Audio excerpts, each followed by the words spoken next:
touch her? What happened? My wife. She's alive. Vault's holding her captive somewhere.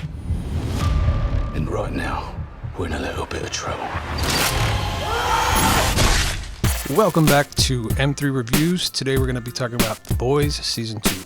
This series stars Karl Urban as the Butcher and Anthony Starr as Homelander. So episode 1 starts out pretty good with Black Noir taking out a super terrorist.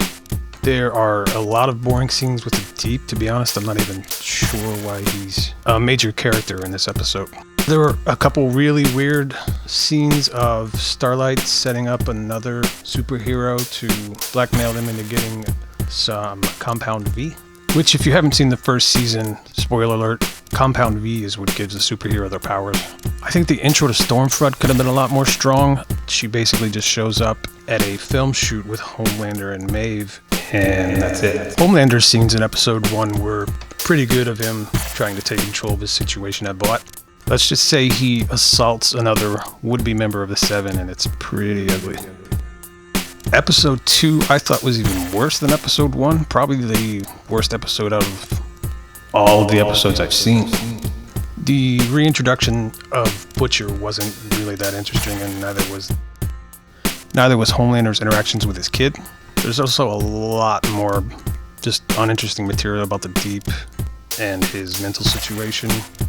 At one point he does mushrooms and something with his gills are going on, and it's just really weird and doesn't make any sense. Hopefully they pay it off in the later episodes.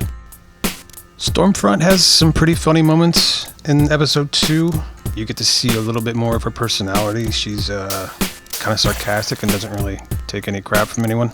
But on the downside, you don't really see much of her powers at all. Episode 3 was definitely the best out of the first 3 episodes. It had a lot more action and a lot more suspense to it. There's a pretty funny scene with Homelander trying to teach his kid how to use his powers. And there's also a really good scene of the boys taking a boat and running it through the middle of a large whale or something. Also in this 3rd episode, you get to see a lot of Stormfront using her powers, which is really cool. You really get to see how she feels about regular people in general, and it's not very kind. There's also a really good scene of Homelander and Stormfront talking about something that Homelander thought that he had stated loud and clear was his issue, and you get to see Homelander and Stormfront go toe-to-toe, which is going to be really cool in the future episodes. As always, thank you for listening. Please like and subscribe. I'm going to give the first 3 episodes of The Boys Season 2 a 5.5 out of 10. Howdy!